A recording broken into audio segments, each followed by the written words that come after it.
everyone. Today I will be discussing about the skeletal system. So when we say skeletal system, it is consists of bones, joints, and cognitive tissues. The skeleton provides the basic shape of human body and support the different internal organs like the brain, which is protected by the skull. So itong si skeletal system, ito yung bones and joints na sumusuporta sa ating katawan, and also rather siya yung nagbibigay ng shape sa ating katawan.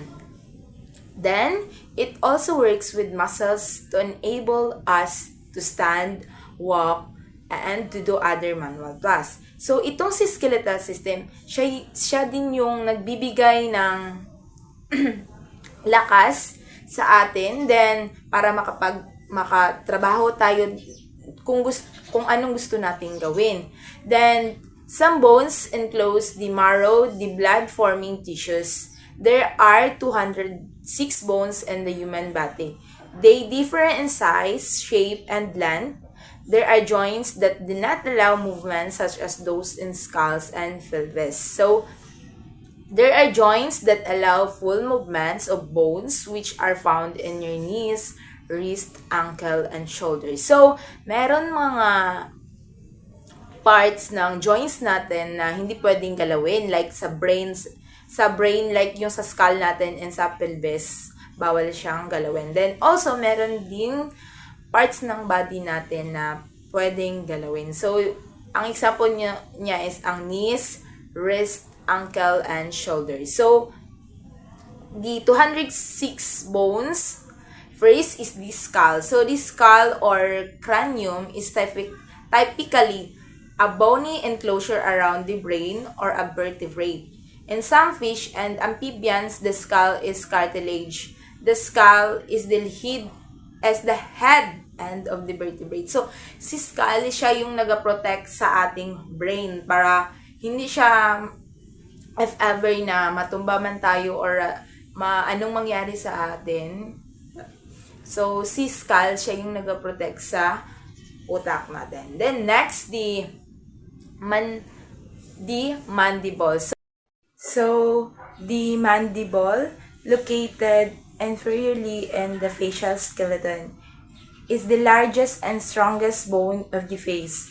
It forms the lower jaw and acts as the receptacle for the lower teeth. So, as nakikita niyo dyan sa taas, so the mandible, ito yung parts ng face natin na yung matigas. Then, ito yung pinaka strongest and largest ng parts ng bones natin na sumusuporta sa lower jaw. Ito yung tinatawag na lower jaw natin. Tapos, siya yung pinaka-strong and largest ng parts ng ating buto. So, siya yung nag-support sa ating face dito na side. So, next is the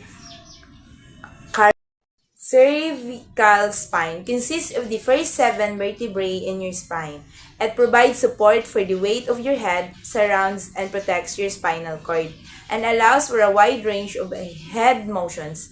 Many conditions affect this area of your spine, including neck pain, arthritis, degenerative bone and disc disease, and stenosis. So, itong si cervical spine, ito yung part ng ating katawan na sa part siya ng dito dapit sa taas ng teeth natin, then also dito sa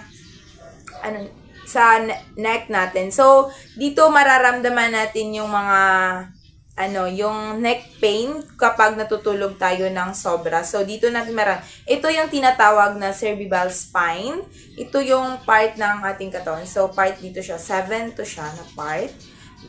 So, consist na siya ng 7 na bones. So, nakabilong yun siya sa cervical spine. The next, the thoracic spine is the middle section of your spine. It starts at the base of your neck and ends at the bottom of your ribs. It consists of 12 vertebrae. Your thoracic spine is especially rigid and stable, making it the least common area of injury along your spine. So, Itong si thoracic is part yun ng body natin na nagsisimula siya dito sa neck natin, banda and nagian siya sa ribs. So, yun yung part ng spine natin and siya yung part natin na stable, yung part ng body natin na stable. So, next is the clavicle. It's a long, slightly curved bone that connects your arm to your body.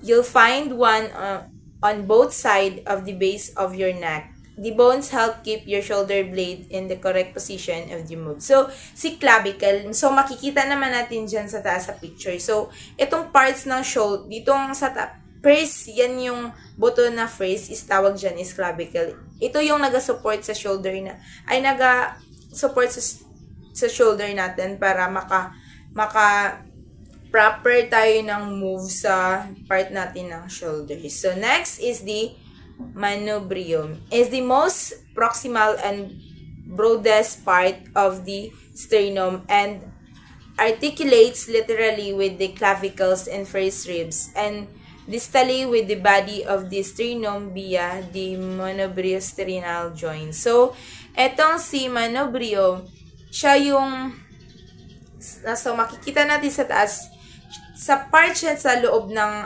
natin, sumunod siya sa clavicle. Then, dito siya sa loob ng katawan natin, sa gitna, yung makikita natin sa taas, sa gitna siya. Then, siya yung manubrium, siya yung pinaka-broadest part. Kumbaga, grabing malawakan. And also, malaki yung part niya sa katawan natin.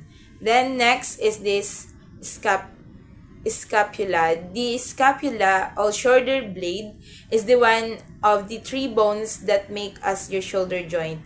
It forms part of your shoulder shackles unless you move and use your shoulder.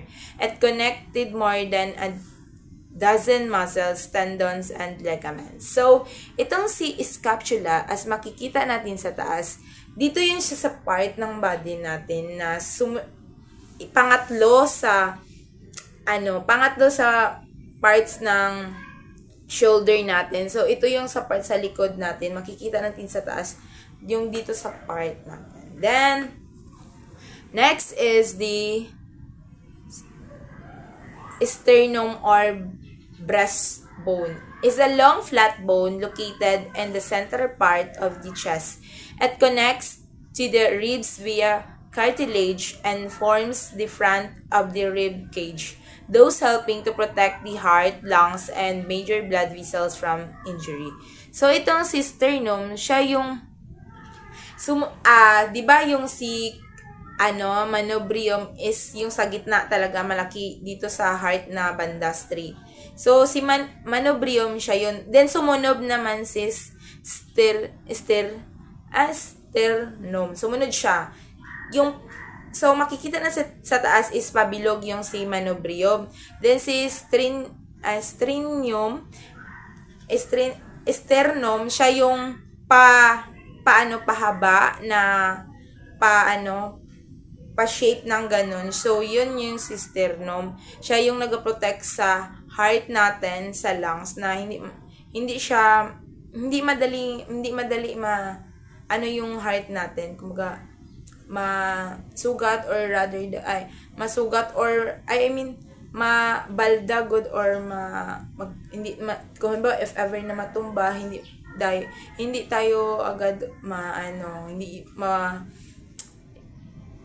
kumbaga kung matumba tayo, hindi yung natin, yung heart natin, hindi madaling masaktan kay ginasuportahan siya ng sternum. So, next is the humerus. So, humerus is your upper arm bone. It connected to 13 muscles and help you move your arm.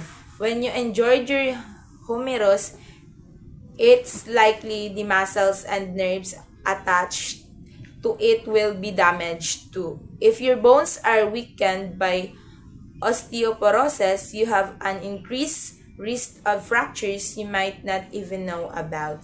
So, itong si humerus is the part siya ng kamay natin is yung dito na bones. siya yung, ay connected siya sa lahat ng, muscle sa ating kamay. Then, kapag na-injured ito is, mahihirapan tayong gumalaw kasi siya yung unang part na gumalaw sa kamay natin. Then, next is the ribs. Form the main structure of the thoracic cage protecting the thoracic organs. However, their main function is to aid respiratory. So, itong si ribs is makikita natin, ito yung mga buto-buto natin sa gilid. So, meron siyang,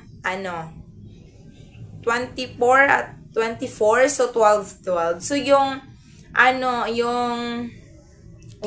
ribs, nagaprotect din siya sa atin para hindi madali yung parts ng yung mga organs na sa loob natin is hindi madaling kay may nagaprotect dito na ribs sa gilid. Then next is the lumbar spine. Lumbar spine consists of the 5 vertebrae in your lower back. It provides support for the weight of your body, surrounds and protects your spinal cord, and allows for a wide range of the body motion. So, ang lumbar, ito yung sa likuran natin, sumunod siya sa, makikita natin sa taas sa picture na, yung lumbar is, nasa baba na siya ng ribs. So, ang ribs is dito sa banda natin sa gilid. Then, yung lumbar is yung sa, backbone natin sa likuran na straight. So, kapag injured is, parang pag ma-injured siya is, mahiwalay na good yung buto natin. So, dapat ingatan natin yung ating backbone. Then, ito din yung